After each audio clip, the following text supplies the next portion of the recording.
4 of the scariest college stories. It was my first year at university. I had just finished unpacking my belongings in my room when my family left.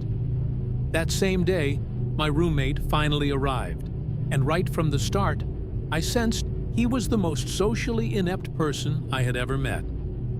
I introduced myself as Dan, extending my arm for a handshake. He paused, looked down at my arm as if confused, then laughed and gave me a limp handshake that felt like a dead fish. He didn't even tell me his name when we shook hands, so I had to ask. He was Dale. I tried to make small talk, but he responded with one-word answers, occasionally laughing or smiling awkwardly. Within minutes, we were both sitting on our beds, absorbed in our laptops, not speaking to each other. Frustrated, I considered requesting a different roommate. Anyone would be better than Dale. At first, I thought Dale was just a really awkward kid, but soon I realized he was much more than that. I met some other students on my floor, and they seemed cool, which was a relief. After exploring the campus on my first night, I returned to find Dale still in the same position I had left him. I said, "What's up, Dale?" But he didn't respond. No surprise there. It was 9:30 p.m., and with nothing else to do, I turned off my lamp and went to bed. I didn't fall asleep right away, though. Dale remained on his laptop until 3 a.m. When he finally closed it, I fell asleep quickly, but woke up within the hour. The blinds were open, and moonlight flooded the room, illuminating Dale sitting on the edge of his bed, staring at me.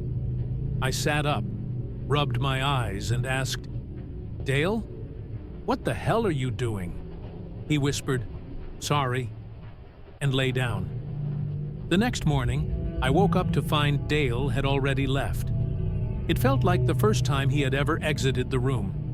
It was Saturday, the first Saturday of the year, filled with orientation and campus festivities. During orientation, as my group walked past the school gardens, I overheard a couple of students saying, "What is that kid doing in there?" I looked to see who they were talking about. It was Dale, sitting in the dirt behind a patch of bushes, rubbing the bark of a tree with his hand. The orientation leader didn't notice. Otherwise, I'm sure she would have said something.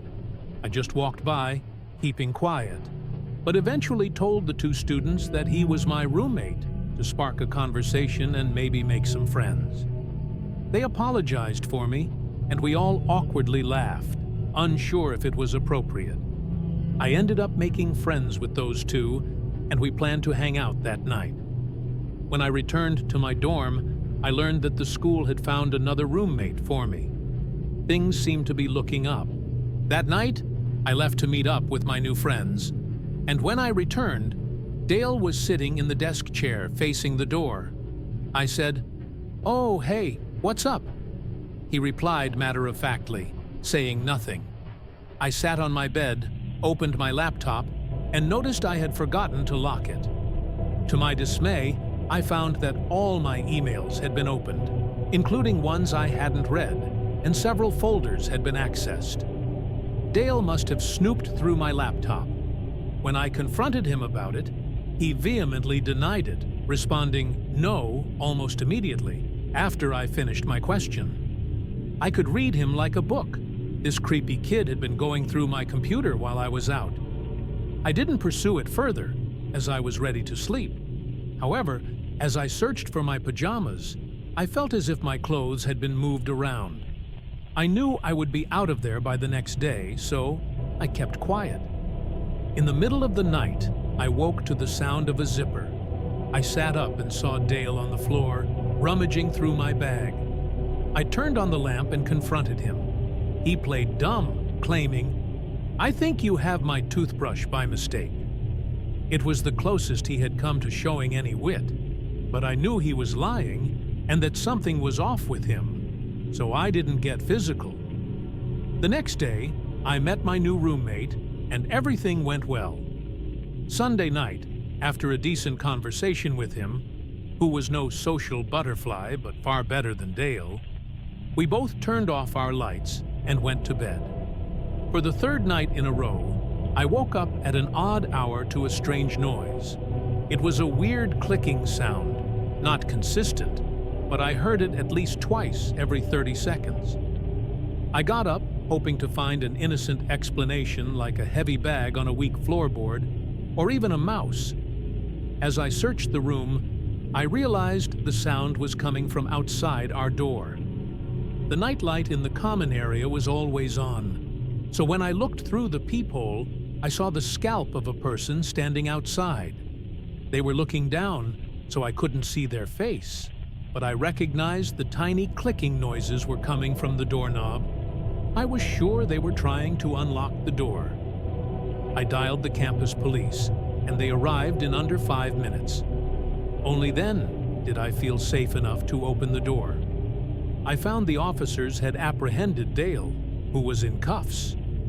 I had suspected it was him. I explained everything, that he was my former roommate who had been going through my stuff, prompting me to switch dorms, only for him to try breaking into my new room. They took him away. I never found out what happened to him. He was either suspended or expelled. I completed the rest of my time at university like anyone else, but the nightmarish experience with Dale still lingers in my mind. I attended Binghamton University for 2 years, quickly forming a large group of friends. We went out every weekend. One Friday night in October, when my group didn't have any big plans, 2 close friends and I decided to hang out in the school nature preserve by the lake. There was a clearing on the far side of the lake that was perfect for fires. Since it was far from the view of the school or campus security, students occasionally used it to smoke pot, drink, and do other drugs. It was relatively unknown on campus, which was part of its charm. That night, we brought a bunch of beers, lit a fire, and enjoyed what we called a bro chat. As the night wore on and the alcohol took effect, time flew by. We were laughing so hard that one friend ended up rolling in the leaves. That was when my other friend suddenly hushed us. We all perked up and listened, hearing the crunching of leaves and branches in the distance. We quickly threw our bottles into the lake, knowing we were underage and that campus police sometimes patrolled the woods on weekends. We tucked the remaining beers into a backpack. I was moderately drunk, heightening my paranoia, which I suspected was true for all of us. The fire illuminated our campsite, and the sounds of something moving in the woods made us uneasy. A loud thud suddenly startled us. I looked up to see a branch had been thrown into the center of our fire pit. One friend took off running, while the other and I exchanged glances, half laughing, half concerned. We were unsure if this was a prank or something more serious. Then my friend screamed in pain as another branch hit him in the face. I grabbed the backpack, helped him up, and we ran toward our dorm. When we reached the road separating the nature preserve from our dorm, we paused to catch our breath. However, we soon realized whoever had been out there was following us, as we heard footsteps approaching. We sprinted back to our dorm, and when we arrived, we found our other friend safe in his room. We looked out the window down toward the woods and saw someone pacing back and forth. Every time a car passed, they would retreat into the trees. Eventually, they disappeared for good. We resumed our drinking session in the dorm room, laughing about the night's events. It wasn't until the next morning that we fully grasped how terrifying the experience had been. After that, we avoided the woods after dark. During the first week of school in my freshman year at the University of Iowa, I was just starting to get comfortable with my roommate. He was eager to rush a fraternity, and with rush week approaching, he wanted me to accompany him to the parties. I happily agreed, even though I had no interest in joining a fraternity myself. After all, I was at a party school. On Thursday night, we headed to what was perhaps one of the lowest-ranked frats, likely an underground one. His reasoning was that it would serve as a backup in case the more popular frats didn't extend him a bit. The house was far from campus, situated in a rundown area downtown. When we arrived, we were greeted by a short, chubby guy in a sweat-stained white t-shirt holding a solo cup. He welcomed us inside. The party was in a dimly lit room filled with about 50 guys, and it was sweltering. I spotted only 2 girls, neither of whom were particularly attractive. After 20 minutes of mingling with overweight, socially awkward guys, I signaled to my roommate that I was ready to leave, but a large group by the door made us hesitate. I continued to drink their cheap beer, downing 5 cups before I felt even a slight buzz. A heavy guy approached me with a small bottle, smirking as he handed it to me. "That'll get you shit-faced," he said. I fake laughed and thanked him, expecting him to leave, but he lingered, seemingly waiting for me to drink it. So, I did. It was about 2 shots worth of hard liquor. The guy started a conversation, and every time I tried to excuse myself, he pulled me back into the chat. Things quickly became blurry. I felt dizzy, and the room darkened. That was the last thing I remembered before waking up in a dark room, lying on a bed. I could hear muffled music behind closed doors, so I knew I was still in the frat house. The room was dark, but I could make out some furniture and a small closet. Suddenly, I heard a plastic bag crunching from the closet, as if someone had stepped on it. Panicking, I dashed out of that room and down the stairs back to the overcrowded living room. I found my roommate and pulled him outside, past the group of guys still standing by the door. During the car ride back to campus, I told my roommate I thought I had been drugged. He almost called the cops, but I insisted it would be pointless. Then he awkwardly asked if I had been taken advantage of. I felt no pain, and my clothes were still on, so I assumed I hadn't. When I checked the time, I realized I had only been out for about 10 minutes before waking up. Whatever the guy gave me must have been a dud. Thank God. That was my scariest experience at an underground frat party. During my sophomore year, I had a single dorm in a secluded corner of the floor. It was nice because I could still socialize with friends while enjoying privacy when studying or sleeping. A few weeks into the semester, while studying for a biology exam, I heard a faint tapping on my door. It was so light that I almost didn't notice it. I called out, "Come in!" But the door didn't open. I got up to check, but nobody was there. I looked down the hall, still no one. Someone was clearly messing with me. I returned to my bed and continued studying, leaving the door open this time. No one came back. The next night, just after turning off my lamp to go to bed, the tapping returned, this time louder, more like knocking. I called out, "Who is it?" But the knocking stopped, and there was no answer. I quickly opened the door, but again, nobody was there. I ran down the hall to check, but I was met with an empty corridor. The following morning, I asked other students on my floor if they were pranking me, but everyone swore they weren't. The next night, I was jolted awake after 3 hours of sleep by knocking on my door again, louder than ever. I hesitated, unsure whether to open it. Gathering my courage, I flung the door open. Again, no one was there. But this time, I sprinted down the corridor and saw the back of someone disappearing around the far corner of the hallway. I raced after them, turning the corner to see a door shutting at the end of the hall. It wasn't a dorm room. It was a bathroom. Determined, I pushed the bathroom door open. The light was off, so I turned it on, expecting to find someone hiding inside. Instead, I found only empty stalls.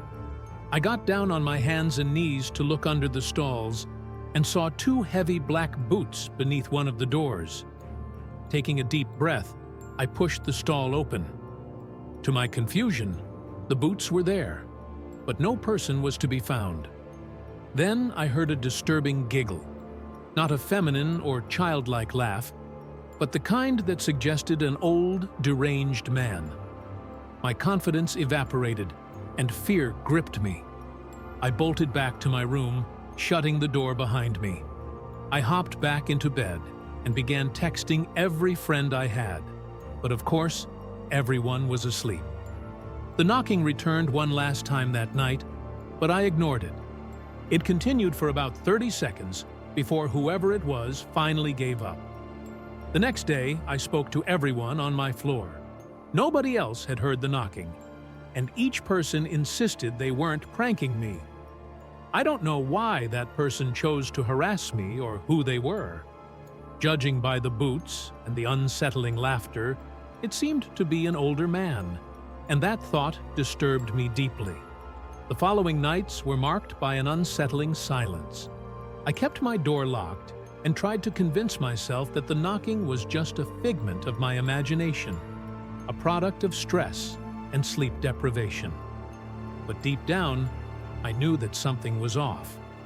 As the days passed, the memory of the giggle haunted me. I avoided the bathroom and took the long way to the common area, always glancing over my shoulder, half expecting to see a shadow lurking in the corners.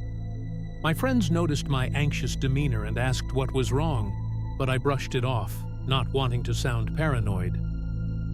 Then came a Friday night when a group of us decided to go out to a party. I was relieved to be away from my dorm and the memories of the knocking. The atmosphere was lively, filled with laughter and music, and for the first time in weeks, I felt somewhat at ease. As the night wore on, I found myself chatting with a girl named Sarah, who was new to the university. We hit it off, and as we laughed over shared stories, I felt a spark of normalcy return. But as the clock struck midnight, I glanced at my phone and realized I should head back to my dorm. Reluctantly, I said goodbye to Sarah and made my way back, the chill of the night air creeping in as I walked alone. The campus was eerily quiet, and with each step, my heart began to race. I reached my floor and paused, staring at my door. The thought of the knocking returned, but I shook my head, trying to dismiss it. I unlocked the door and stepped inside, immediately feeling the weight of the silence. I locked the door behind me and turned on the lamp, casting a warm glow over the room. I took a deep breath, trying to shake off the unease that had settled over me. Just as I was about to crawl into bed, I heard it again, the faintest of taps. My heart raced and I froze, straining to listen. It was unmistakable. Someone was knocking on my door. "Who is it?" I called out, my voice trembling. Silence. I waited, expecting it to come again, but it didn't. I felt foolish for asking, but I couldn't shake the feeling that someone was out there. After a few moments, I gathered the courage to open the door. I flung it open, ready to confront whoever it was. But again, there was no one there. The hallway was empty. I stepped out, peering into the darkness, and called out, "Hello?" My voice echoed back at me, a reminder of how isolated I felt. Just as I was about to retreat back into my room, I heard the giggle again, but this time, it was closer. Panic surged through me, and I rushed back into my room, slamming the door shut. I locked it and pressed my back against it, my heart pounding.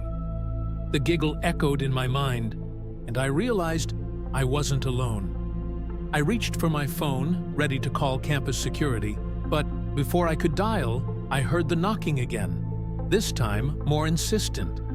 I sat on my bed, paralyzed with fear, listening to the rhythmic pounding. "Leave me alone," I shouted, my voice breaking. The knocking stopped abruptly, and for a moment, all I could hear was my own breathing. Then, the giggle returned, but it was different this time, more sinister. It seemed to come from right outside my window. I slowly turned, my heart racing as I approached the curtain. Peering out into the dark, I saw nothing but the faint glow of the streetlight. I took a step back, feeling foolish for letting my imagination run wild. Maybe it was just the alcohol from earlier playing tricks on me. I turned back to my bed, trying to shake off the fear. But as I lay down, the knocking returned, louder and more aggressive than before. I clamped my hands over my ears, trying to drown it out. But it was no use. Finally, I couldn't take it anymore. I grabbed my phone and dialed campus security. "Hello, I need help," I said, my voice shaking. "I think someone is trying to get into my room." The operator assured me that someone would be there shortly.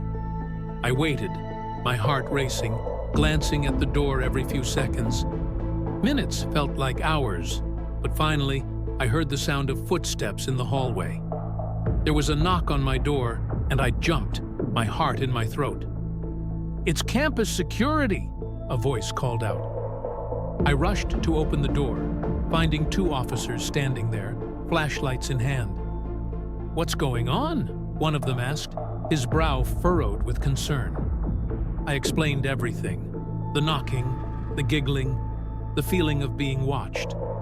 They listened intently, nodding along. "Let's check the building," the other officer said. They swept through the hall, checking each room and corner, but found nothing. Afterward, they returned to my room, assuring me that they would keep an eye on the floor for the rest of the night. "If you hear anything else, don't hesitate to call us," one officer added before they left. I locked the door behind them and crawled into bed, determined to get some sleep. But as I lay there, staring at the ceiling, I couldn't shake the feeling that someone was still out there, lurking just beyond the reach of the light. The knocking never returned that night, but the unsettling feeling remained, lingering like a shadow, a reminder that sometimes the darkness holds secrets we are not meant to uncover. As the semester continued, I tried to forget about the incidents, throwing myself into my studies and social life. But the memory of that night haunted me, a ghost that refused to be laid to rest. I knew I couldn't let fear control me, but every creak of the building, every whisper in the dark, sent chills down my spine. I had to stay vigilant, for I was no longer just a student. I was a survivor, navigating the unknown in a world that had suddenly become filled with shadows.